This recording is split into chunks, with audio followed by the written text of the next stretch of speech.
Thank you all once again, and welcome to Sam's Corner. Wow, wow, what a big summer transfer this year 2025 has been. And finally, the transfer season is over. So now, if you are not sure of your prediction, you have to be sure. If you're not sure of who's going to win the league, you have to be sure. If you are not sure of who is going to go to relegation, you have to be sure. Transfer market, I mean, for the European teams, let me put it that way. It's still going on for the non-Europeans, but for the European teams, the transfer season is over. Now let's see. This season, the Premier League summer 2025 broke the previous record in terms of the amount of money spent.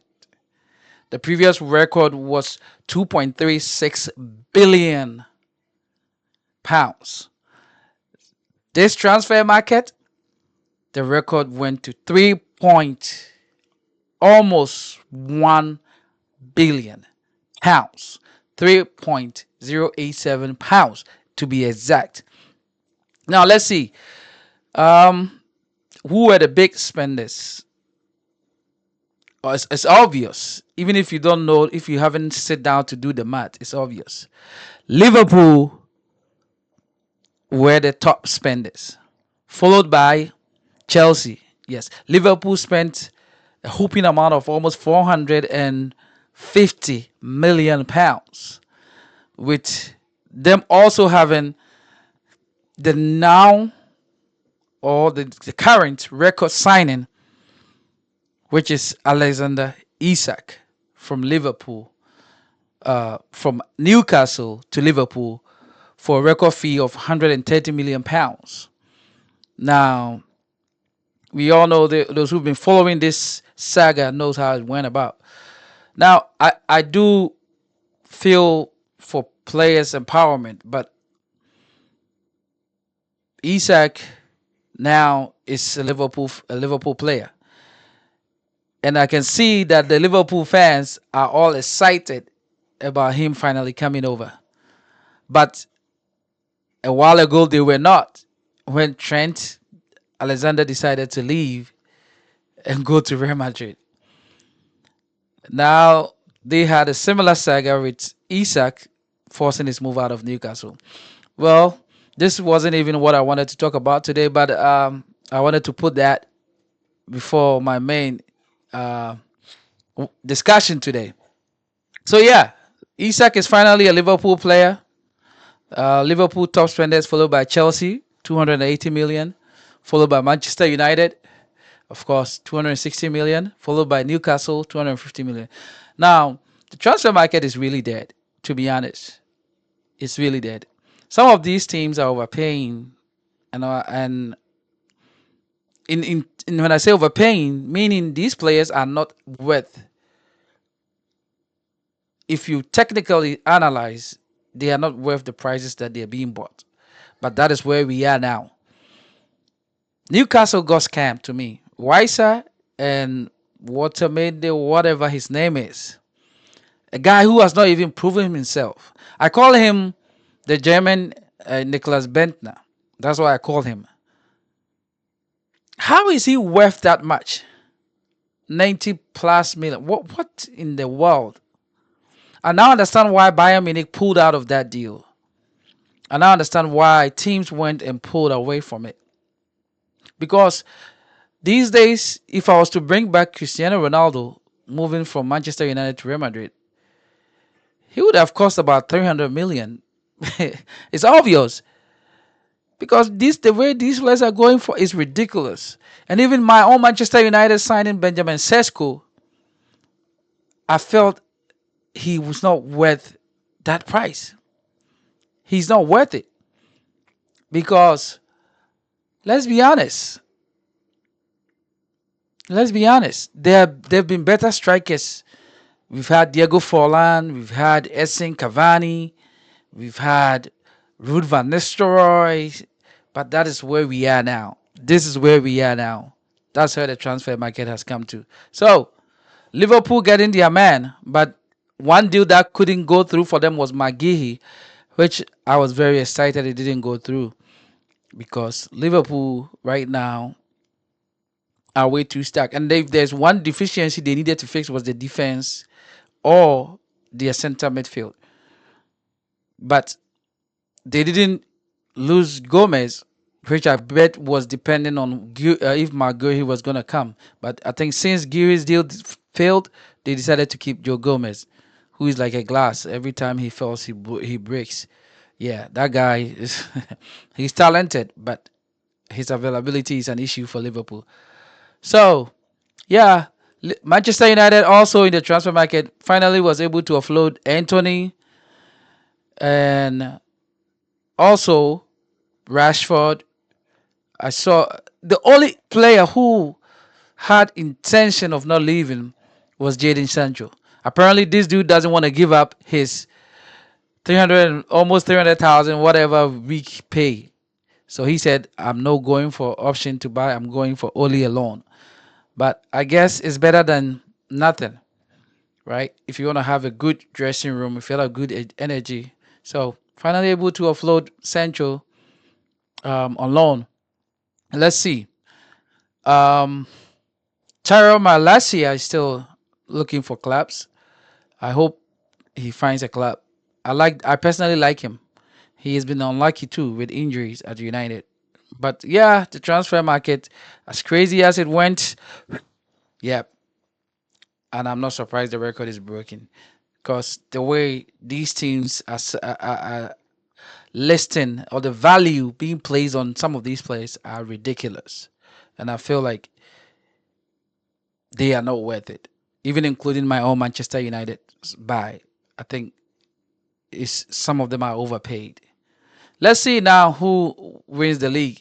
Now that everyone has completed their signing. Okay, so these are the teams, or these are the team that Coach Otuado put in place or called for this international break for our games against Chad and Mali. In the goalkeepers, we have Lawrence Atizigi, we have Joseph Annan, we have Benjamin Sari from Hasselfolk.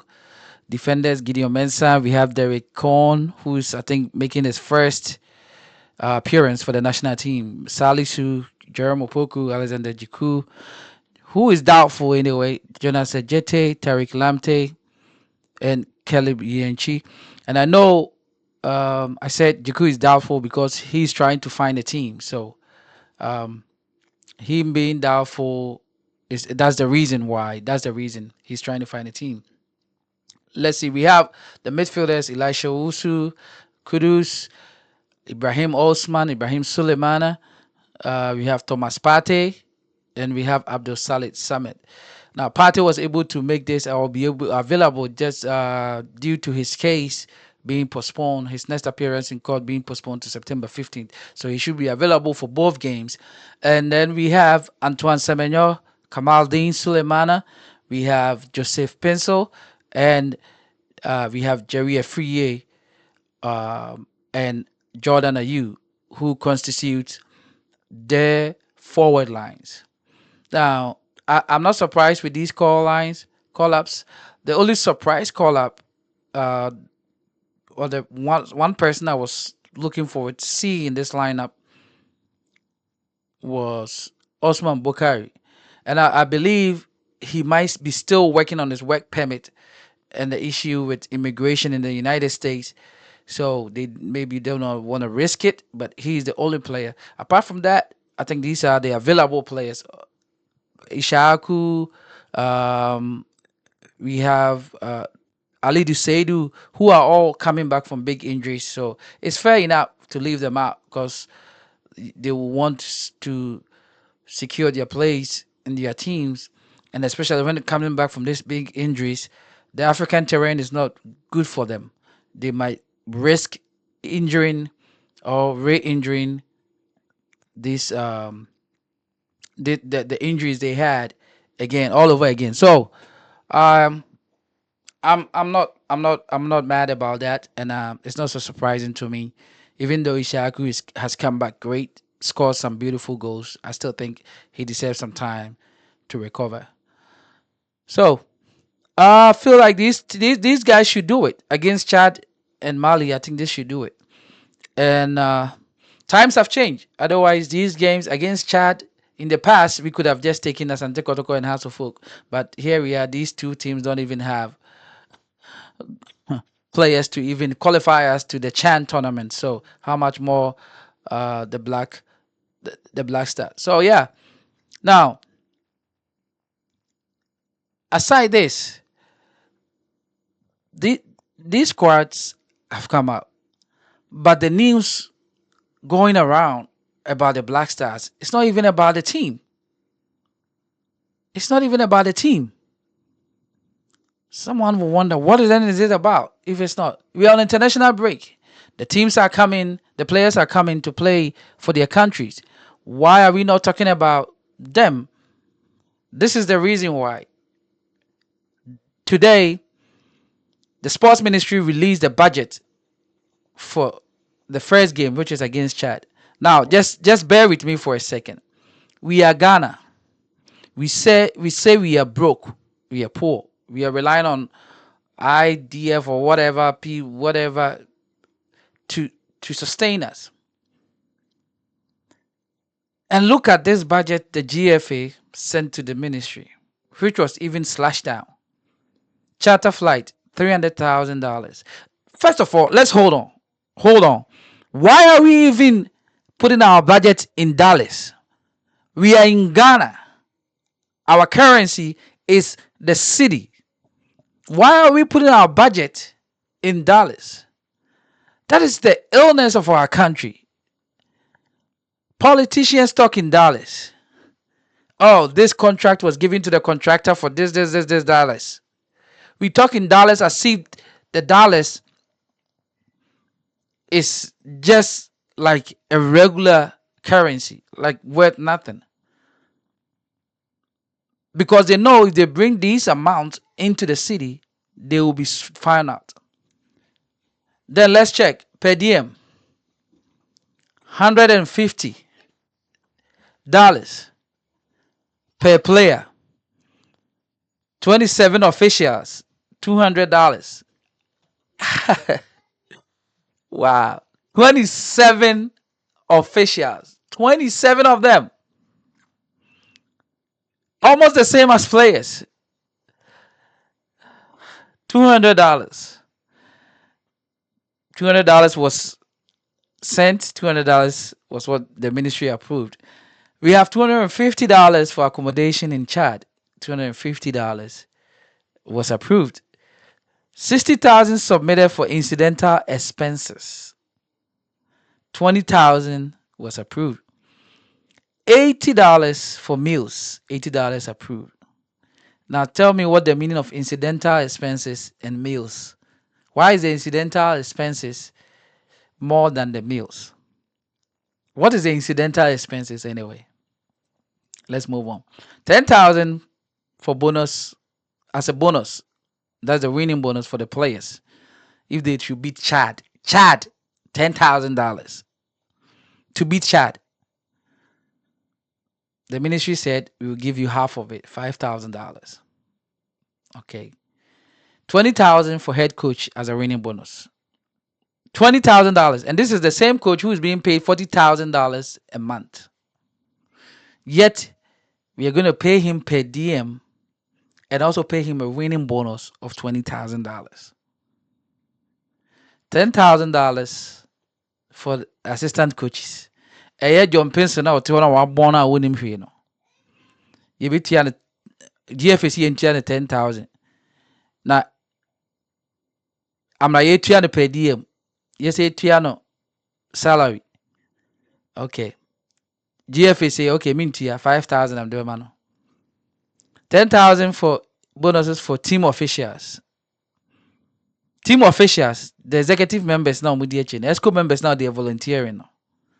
10,000 for winning bonuses. And then the GFA says cancelled. I get it. I'm glad. 10,000 for team doctor, physio, video analyst, psychologist. Team doctor, ni physio, ni video analyst. Almost also 10,000 each. 10,000 for the winning bonuses. GFA says 4,000. 8,000 bonus for kids officer, media, Mazor, welfare officer, and dietitian. Almost $8,000. That's what the GFA proposed. And then the ministry said 4,000.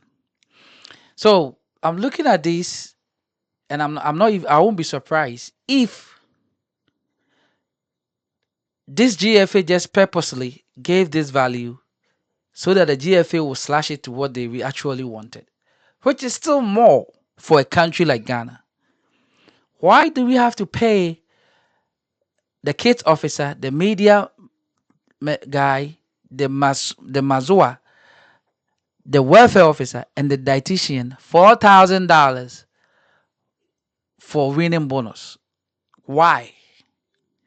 Ni ewia ya beka se ehia ye.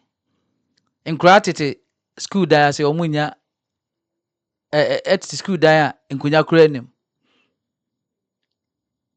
Akwan Accra Kumasi Road and Eku Amanfo. And Accra is even big. Small areas, they need good roads for them to transport foodstuffs. Farmers are looking for proper roads, are looking for equipment. And here we are submitting this budget for just one game. One game.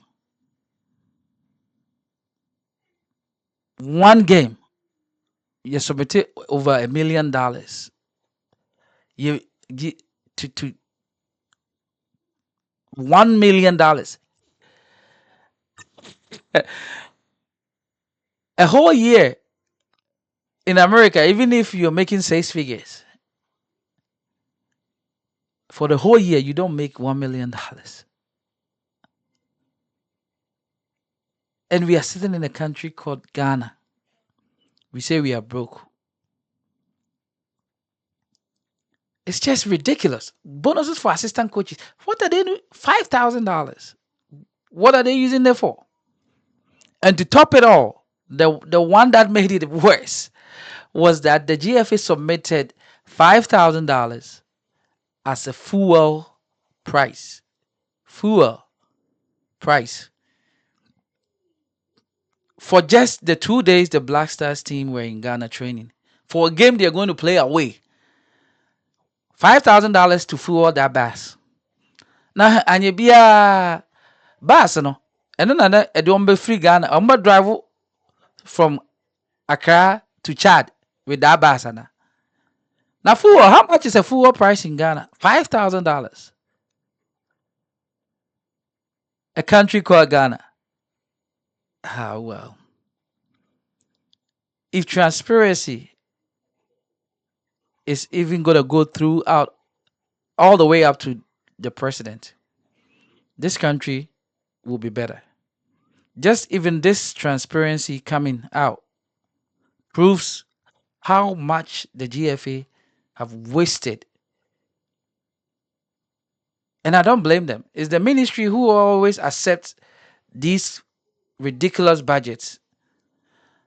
Now, if the head coach is getting 20,000 bonus and the players are getting 10,000 bonus, do you think these players will even play for their country out of passion? They are getting the same bonuses as the executive members following them. Men are member manager says Gary. I better grow my winning games. No wonder they didn't even qualify for the African Cup of Nations. But people, that's where we are. A country called Ghana. Well, I just hope they qualify for the World Cup and don't make the taxpayers' money go to waste. Until then, take care and make sure to like and subscribe to this channel.